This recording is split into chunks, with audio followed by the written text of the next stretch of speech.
그래서 사람이 죽는 것이라고 하는 제목으로 함께 말씀을 나누려고 합니다. 사람은 꼭 죽습니다. 반드시 죽고요. 우리는 아무도 영생을 하는 사람은 현재까지 아직 나오지 않았죠. 예수님마저도 죽으시고 다시 부활하셨습니다. 그 예수님이 직접 몸소 보여주셨던 것처럼 우리도 반드시 죽고 이제 다시 부활하는 몸을 입게 될 것입니다. 예수님이 보여주셨던 그 길 우리가 잊지 않고 우리 성도님도 죽음 이후에 천국의 삶이, 부활의 삶이 있음을 한 번 더 기억하며 살아갔으면 좋겠습니다. 사람이 죽는 것은 세 가지로 한번 줄여봤습니다. 많은 사람들이 이렇게 죽고 저렇게 죽고 많은 이유들로 죽지만 한 세 가지로 좀 추려서 말씀을 좀 나누려고 합니다. 첫 번째는 머리가 다치면 사람이 죽습니다. 머리는 우리 신체의 일부 중 가장이라고 하면 또 그렇지만 아무튼 중요한 부위이죠. 머리가 다치면 많은 사람들이 어려움을 처하는 상황도 많이 있습니다. 저도 예전에 고등학교 때 그 등치 큰 친구에게 운동장에서 뛰어가서 이렇게 엎였는데 그 친구가 저를 잡는다고 제 다리를 잡았는데 저는 이제 내려가려고 이렇게 점프를 뛰었는데 제 다리가 잡히니까 머리로 뒤로 헤딩을 했거든요, 바닥에. 그러다 보니까 이게 한 30초 정도는 그냥 가만히 있었던 것 같아요. 다시금 정신이 들기까지. 우리가 다른 부분들은 다쳐도 조금 불편하지만 계속 살아가는데 지장은 없어요. 하지만 이 머리가 다치면 그 삶에 있어서 그게 삶이 아닐 때가 많이 있다고 이야기를 합니다. 그래서 여기 많은 어르신분들이 많이 계시지만 무릎 때문에 많이 고생하시지 않나요? 그리고 허리 때문에 무릎이 아프고 허리가, 저희 아버지도 이게 한쪽 무릎이 이제 좀 많이 연골을 많이 쓰시고 사고도 당하시고 이러시면서 좀 이제 다리를 좀 절고 계신데, 무릎이 상해도 허리가 상해도 사람은 죽지 않아요. 그렇죠? 사람은 삶을 살아가는 데는 조금은 불편하지만 죽지 않을 정도로 삶을 살아갈 수 있다고 이야기를 합니다. 하지만 이 머리가 다치면 사람은 더 이상 인생을 살아갈 수 없을 정도의 혼수 상태나 뇌사 상태, 식물인간이라고까지 불릴 정도로 머리를 다치면 그런 큰 어려움들을 겪게 될 때가 있다는 것입니다. 사람의 그 머리는 또 이 일부 인간의 신체 중 가장 높은 곳에 있죠. 높은 곳에 있다 보니까 저 왕관을 이렇게 머리에 씌울 때도 팔에 씌우는 게 아니라 어깨에 씌우는 게 아니라 머리에 씌웁니다. 머리에 씌우는 이유는 신체의 가장 높은 곳에 있기도 하지만 가장 잘 눈에 띄는 곳이기 때문에 머리에 왕관을 씌운다는 것입니다. 굳이 성경을 찾아보진 않았지만 성경에서도 머리에 관을 씌우며 라고 하는 이야기들이 많이 등장합니다. 머리에 관을 씌우는 이유는 그 사람이 많은 사람들에게 잘 보일 수 있을 정도로 존귀한 가치 있는 사람이다 라고 하는 것들을 이 머리에 관을 씌우는 것으로 표현을 한다고 이야기를 하고 있습니다. 또한 우리 머리 속에는 이 뉴런 기관이라고 해서 이게 신호를 보내고 받으면서 인간이 신체를 움직이고 하는데 신호를 보내고, 우리가 어떤 걸 만지고 어떤 걸 보고 어떤 행동을 하고 어디를 가는 것, 이런 모든 것들이 이런 머리를 통해 전달되고 결국은 이 머리가 우리의 신체를 인도하는 길잡이가 된다라고도 이야기를 할 수 있겠습니다. 이렇게 이 머리는 우리의 신체에서 너무나도 큰 역할을 하고 있습니다. 이 머리가 다치거나 이 머리가 상하면 그 사람은 어렵게 되는 상황들이 많이 있죠. 오늘 성경에도 이렇게 이야기를 합니다. 에베소서 4장 15절을 우리 함께 보시면 이렇게 이야기를 하고 있습니다. 우리 함께 읽도록 하겠습니다. 에베소서 4장 15절 시작. 오직 사랑 안에서 참된 것을 하여 범사에 그에게까지 자랄지라. 그는 머리니 곧 그리스도라. 아멘. 우리 교회의 머리는 예수님이, 예수 그리스도가 우리 교회의 머리가 되신다라고 이야기를 하고 있습니다. 이 머리가 되시는 예수님께서 우리 교회를 이끌어 가시고 계십니다. 그래서 지금 이 68년째 되는 이 과림교회가 여기까지 올 수 있었던 이유도 예수님의 인도하심이 있었기 때문이다 라고 말씀드릴 수 있겠습니다. 주님의 인도하심이 없었으면 우리 교회는 흩어지는 교회, 그냥 없어질 교회, 그냥 반짝이었다 사라질 만한 교회가 될 수 있었지만 68년이라는 긴 세월 동안 이 자리를 고수하며 믿음을 지키는 많은 성도들이 함께 예배할 수 있는 자리를 지킬 수 있었던 것, 바로 이것이 예수님이 함께 계셨기 때문이다 라고 말씀을 드릴 수 있겠습니다. 뿐만 아니라 제가 참 많이 생각은 하지 않았지만 이 교회가 과연 예수님이 인도하시는, 예수님이 머리 되시는 교회인가를 좀 잠시 생각을 해봤어요. 그럴 때 가장 구체적이고 가장 눈에 확실한 증거가 뭐 있을까를 생각하다가 많은 사람들이 찾아오는 것을 떠올렸습니다. 그래서 여기 계신 최계훈 성도님도, 권사님도 저 멀리 캘리포니아에서, 아닌가요? 네, 뉴욕에서 오셨군요. 뉴욕에서 이 시흥시 과림동이라는 곳까지 오셔서 이 과림교회에 오셨죠. 뿐만 아니라 청년 중에도 저기 성주에 사는 청년이 한 명 있어요. 성주 청년이 한 명 있는데 그 친구도 분당에서 형들이랑 같이 살다가 우연치 않게 시흥시 과림동에 있는 과림교회를 찾아오게 되었단 말입니다. 뭐 저도 마찬가지고 김 전사도 마찬가지고 여기 계신 많은 성도님들도 여기저기 흩어져 계시다가 어떻게 이 과림교회라는 곳까지 모여서 함께 예배할 수 있었다는 것이죠. 이것만 봐도 이곳은 하나님이 인도하시는 교회구나, 사람들이 모이는 교회구나, 하나님께서 역사하시는 교회구나라고 하는 것을 가장 구체적이고 쉽게 찾아볼 수 있었다는 것입니다. 이렇게 뿐만 아니라 새생명 전도축제가 끝났지만 새생명 전도축제를 통해서 약 55명의 많은 분들이 찾아오셔서 같이 예배를 드렸고, 그리고 많진 않지만 몇 분이 또 정착하셔서 우리 교회에 등록하셨고, 오늘도 민자근 장로님 말씀 전하신다고 해서 또 그 자녀분들이 또 오셨고 이렇게 많은 분들이 이 교회를 끊임없이 찾아오고 있다는 것입니다. 그냥 지나쳐가는 우연일 수도 있지만 이 교회가 그 하나님께서 역사하시는, 인도하시는 교회라고 저는 굳게 믿고 있습니다. 우리 교회가 더 하나님이 일하시고 더 주님이 우리 교회의 머리 되심을 우리도 끝까지 믿고 나아가셨으면 좋겠습니다. 비록 힘들고 어렵고 때로는 많은 상황들에 처해서 뭐 상처받고 그런 아픔들을 겪을 수도 있지만 그러한 과정 속에서도 끝까지 이 자리를 지켜내고 예배를 위해서, 그리고 말씀 듣기를 사모해서 모여주신 모든 성도님들께 제가 대신해서 감사를 드립니다. 청년부 중에도 한 청년이 있습니다. 그 청년은 윤씨 성을 가진 여자 청년인데 그 청년이 목사님께서, 문은수 담임 목사님께서 여기 부임하시고 이제 청년부 예배를 드릴 때 그 윤씨 성을 가진 여자 청년 하나와 여기 반주하는 김 청년이 이렇게 두 명이서 청년부 예배를 시작했다고 합니다. 만약에 그 윤씨 성을 여자 청년 하나가 만약에 그 자리를 지키지 않고 나도 다른 청년들처럼 저 사람 많은 큰 교회로 나가겠어요 라고 해서 나갔다면 우리 과림교회 청년부가 여기까지 이렇게 올 수 있을지도 잘 모르겠어요.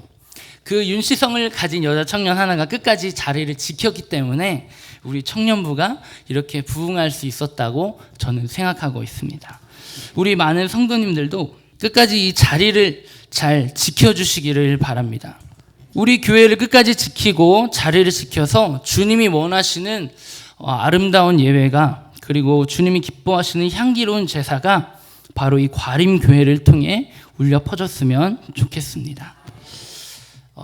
넘어가시면 많은 사람들은 교회 지도자나 대표자 혹은 교회가 자신의 것이라고, 소유물이라고 생각하는 사람들이 가끔 있습니다.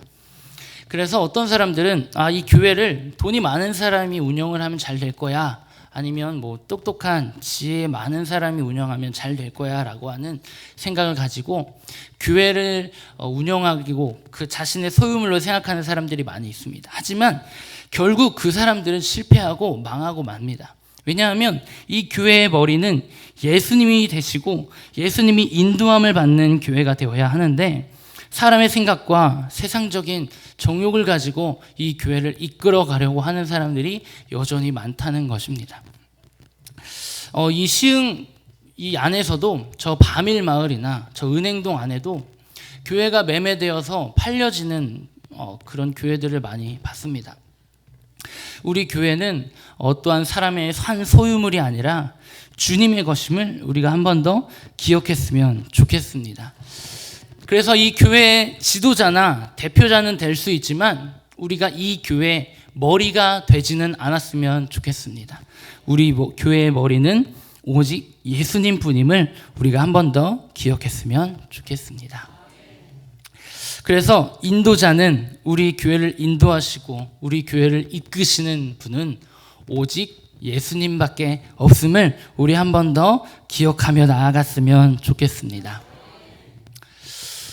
저기 잃은 양 표시인데요. 양을 찾다 보니까 잃은 양에 대한 표현이 딱히 없어서 그냥 좀 어두운 배경의 양을 잃은 양으로 그냥 생각을 했습니다.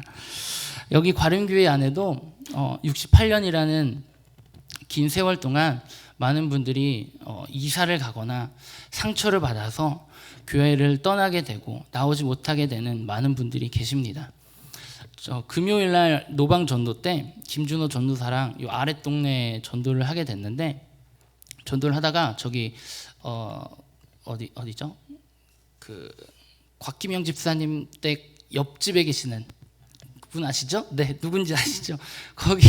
거기 아버님을 만났어요. 그래서 그분하고 얘기를 하다가 그분이 이제 왜 교회를 떠나게 됐는지에 대해서 막 이야기를 하셨는데, 우리 교회 안에도 많은 잃은 양이 있다는 것입니다. 하나님께서 생명을 주시고 그 영혼을 구원하기 위해 이 과림교회를 불러주셨는데, 우리가 그 영혼들을 찾아야 하는데 그 영혼을 어떻게 찾을까라고 하는 좀 더 애타는 마음이 우리 안에 있었으면 좋겠습니다.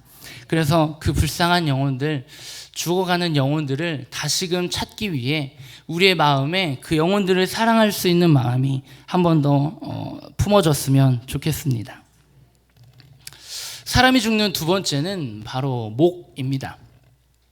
쉽게 어떻게 목이 사람이 죽는 거냐라고 보여드리기 위해서 단두대를 준비했습니다. 단두대는 머리와 몸을 분리하기 위한 사람을 사용시키는 제도의 기구였지만, 이 단두대는 머리를 치는 게 아니라 목을 치잖아요. 목을 잘라서 사람을 사형에 집행하는. 우리나라는 사형제도는 없지만 단두대와 같은 이런 좀 끔찍한 기구들은 없지만, 옛날에는 저런 식의 사형제를 진행을 했죠. 그래서 사람의 목에 줄을 매달아서 바닥이 꺼지면서 이 사형이 되는. 그리고 요거는 이제 스티븐 시걸인데 영화는 잘 모르겠어요. 언더 시즌인지 뭔지 모르겠지만 이 스티븐 시걸이 이게 뭐 하는 거냐면 사람의 목을 비틀어 죽이는 거예요. 이 사람이 목이 비틀어지면 이 목뼈가 부러지면서 죽게 되죠. 이 목이 사람의 생명에도 지대한 영향을 끼친다라고 말씀을 드릴 수 있겠습니다. 제가 수원에 있을 때 한 3개월 정도 그 도수 치료를 다녔어요. 왜 도수 치료를 다녔냐면 거북목이 좀 의심이 되더라고요. 거북목까지는 아닌데 제가 저기 보이는 것처럼 막 사무일을 열심히 하고 핸드폰을 열심히 한 게 아닌데 은근히 막 어깨가 결리고 두통이 좀 잦고 이래서 그게 그럼 거북목일 수도 있겠다라고 하는 사람들의 이야기가 있어서 도수 치료를 받았는데, 그 의사 선생님의 말로는 거북목까지는 아니고 일자목이 의심되는 정도입니다 라고 이야기를 하더라고요. 거북목도 아니고 그냥 의심되는 정도인데도 불구하고 어깨가 결리고 목이 아프고 그리고 두통이 잦았다는 것입니다.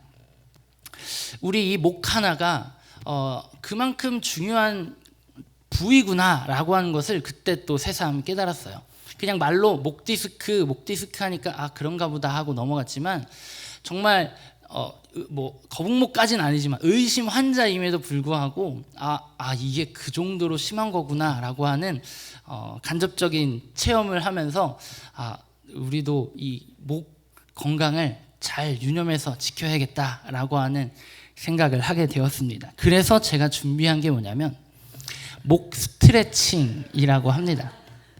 이 목 스트레칭은 제가 도수치료 3개월을 다니면서 그 선생님이 그 안마를 마사지를 해주세요. 마사지를 해주시고 그 다음에 혼자만의 시간을 주시면서 목 스트레칭을 하세요라고 한 30분을 주세요.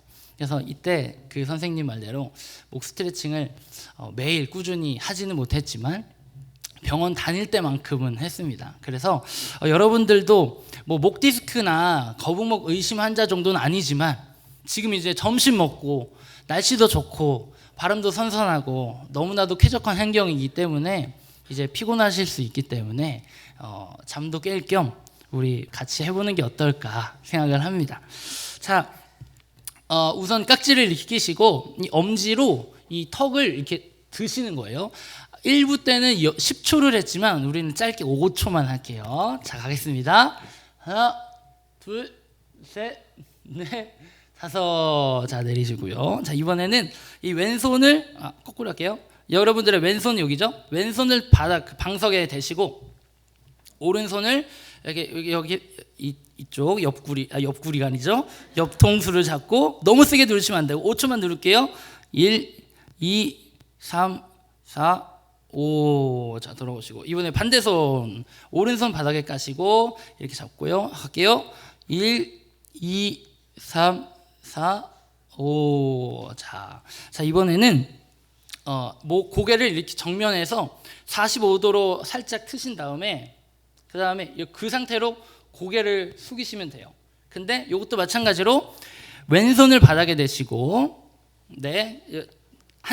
남은 한 손은 이 뒤통수를 대고 고개를 내려지는 그 방향대로 내리시면 됩니다.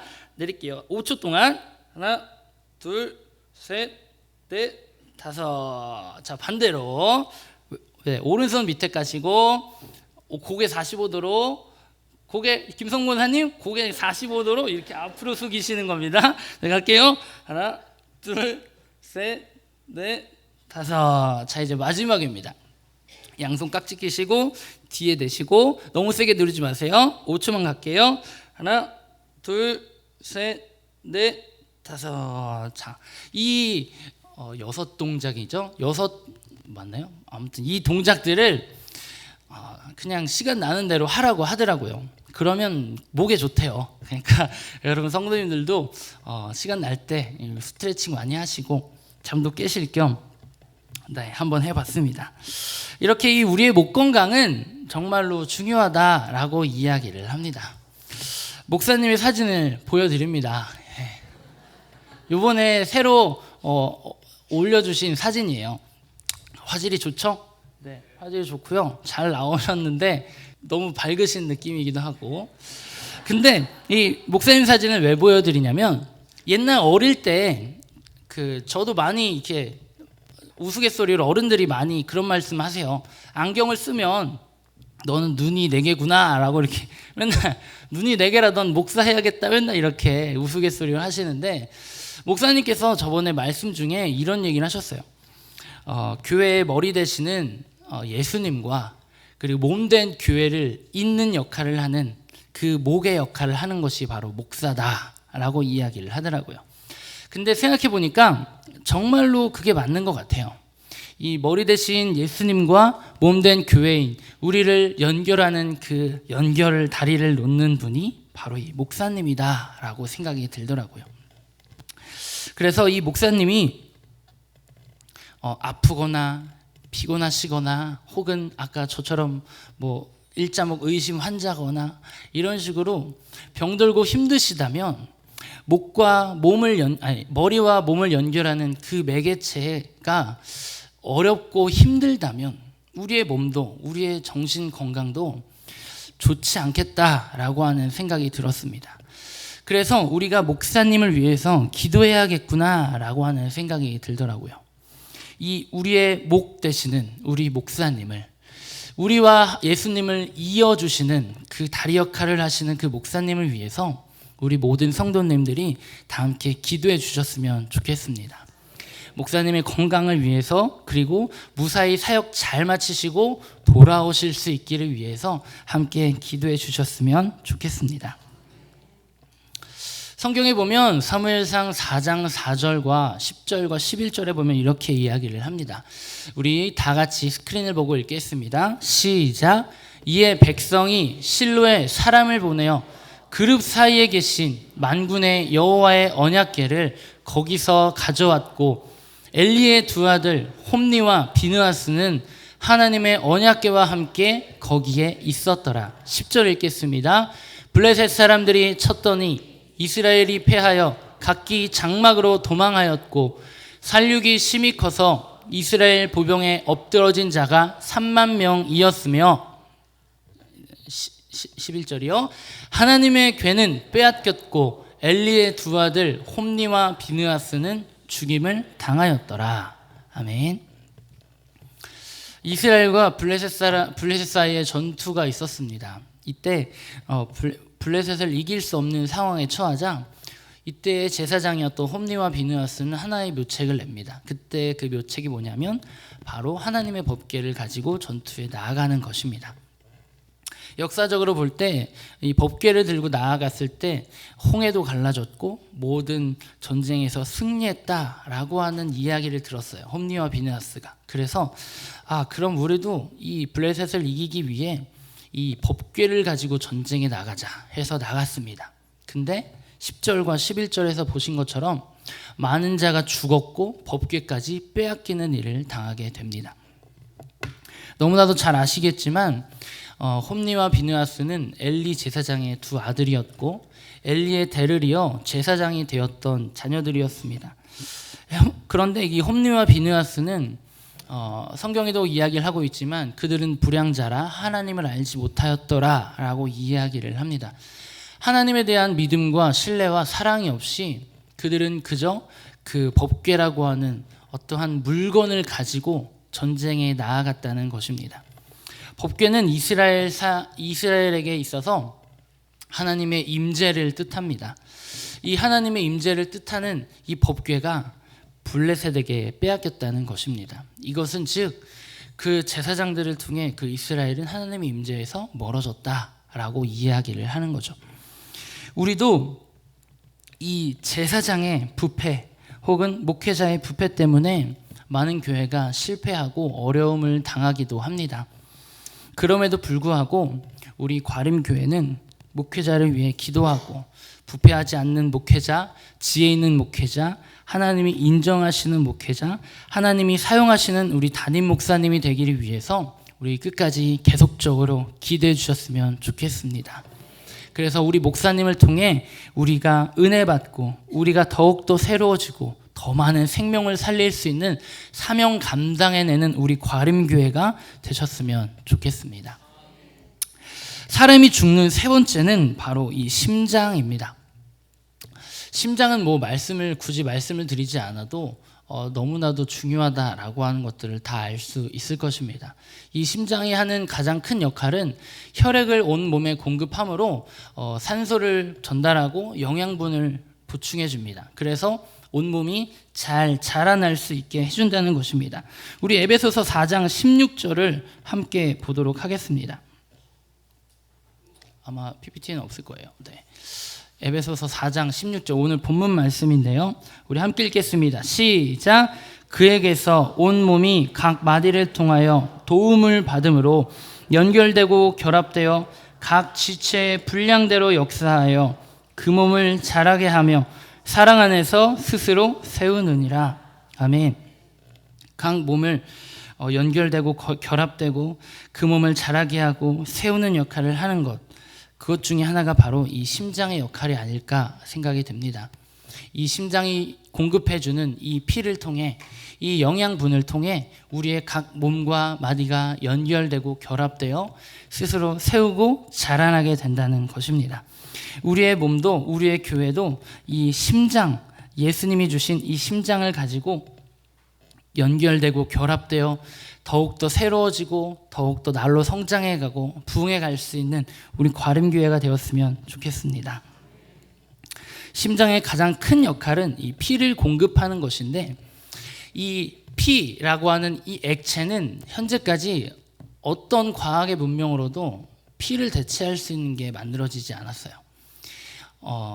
철분을 넣고 엽산을 넣고 막 이것저것 아무거나 넣고 만들려고 했지만 피는 도저히 만들 수가 없었다는 것입니다.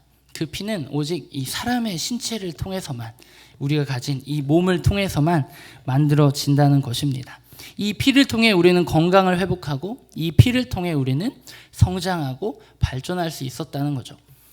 이것을 이 성경에 빗대어 이야기를 한다면 예수의 피가 우리를 자라게 하고 우리를 성장하게 하고 우리를 더욱더 새롭게 한다는 것입니다. 이 예수의 피, 보혈은 어떤 것과도 바꿀 수 없습니다. 어떤 것으로도 이 피를 대체할 수 있는 어떤 것이 아무것도 없습니다. 죄를 사하고 우리의 더러움을 깨끗게 할 수 있는 능력을 가진 것은 어떤 심판자의 심판도 아니고 용서도 아니고 화해도 아닌 바로 예수의 보혈의 피인 것입니다. 그 예수의 보혈의 피만이 그 능력을 가지고 있기 때문에 우리는 그 피를 의지하여 나아가야 한다는 것입니다. 히브리서 9장에서도 이렇게 이야기를 하고 있습니다. 9장 12절 우리 함께 읽도록 하겠습니다. 시작. 염소와 송아지의 피로 하지 아니하고 오직 자기의 피로 영원한 속죄를 이루사 단번에 성소에 들어가셨느니라. 우리 22절도 읽겠습니다. 율법을 따라 거의 모든 물건이 피로써 정결하게 되나니 피 흘림이 없은즉 사함이 없느니라. 아멘. 구약 제사에서는 짐승의 피로써 모든 죄가 사해졌습니다. 짐승의 희생으로 인해서 모든 죄가 사해졌죠. 내가 가지고 온 짐승에게 안수하여 나의 죄를 전가하고 그 죄를 그 짐승을 각을 뜨고 죽이고 태움으로 인해서 우리들의 모든 죄가 깨끗해 씻음 받았다라고 하는 제사를 드렸습니다.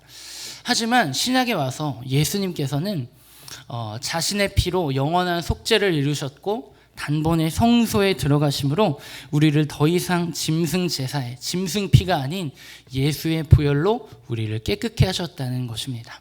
우리는 그 예수의 보혈을 힘입어 오늘도 이 자리에 나왔습니다. 이 자리 가운데서 우리 모두 함께 예수의 보혈을 찬양하고 그 보혈에 감사하며 나아갔으면 좋겠습니다. 요한일서 1장 7절에도 이렇게 이야기를 합니다. 우리 함께 읽도록 하겠습니다. 시작. 그가 빛 가운데 계신 것 같이 우리도 빛 가운데 행하면 우리가 서로 사귐이 있고 그 아들 예수의 피가 우리를 모든 죄에서 깨끗하게 하실 것이요. 아멘. 예수의 피는 우리를 정결케 합니다. 우리를 깨끗게 합니다. 우리를 새롭게 합니다. 예수의 피를 통해 우리는 더욱더 새로워짐을 얻는다는 것입니다. 하지만 요한일서 1장 7절에서 이야기를 한 것처럼 예수의 피로 씻음받기 위해서 우리는 그분과의 만남, 그분과의 사귐이 있어야 합니다.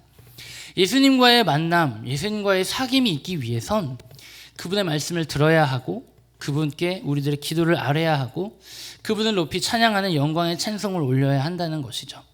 우리가 이 시간 예배하는 이 모든 행위들이 주님과 사귐이 있고 주님을 만나는 시간, 그리고 예수의 보혈의 피로 깨끗게 되어지는 시간임을 우리가 한 번 더 기억했으면 좋겠습니다.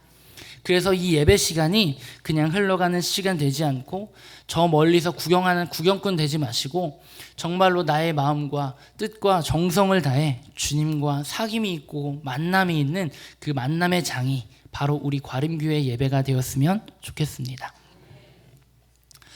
예수의 보혈은 우리를 깨끗게 하십니다. 그 깨끗게 하심으로 인해서 죽어가는 인생을 소망의 인생으로 변화시켜 주셨다는 것입니다. 우리는 아무런 소망이 없었고 아무런 목표도 없었고 오직 죽기만을 바라는 죄의 굴레 가운데 빠져 있는 사람이었을 뿐입니다. 하지만 예수님께서는 직접 인간의 몸으로 오셔서 직접 몸소 죽으시고 다시 부활하심으로 우리에게 부활의 소망을 허락하여 주셨다는 것입니다.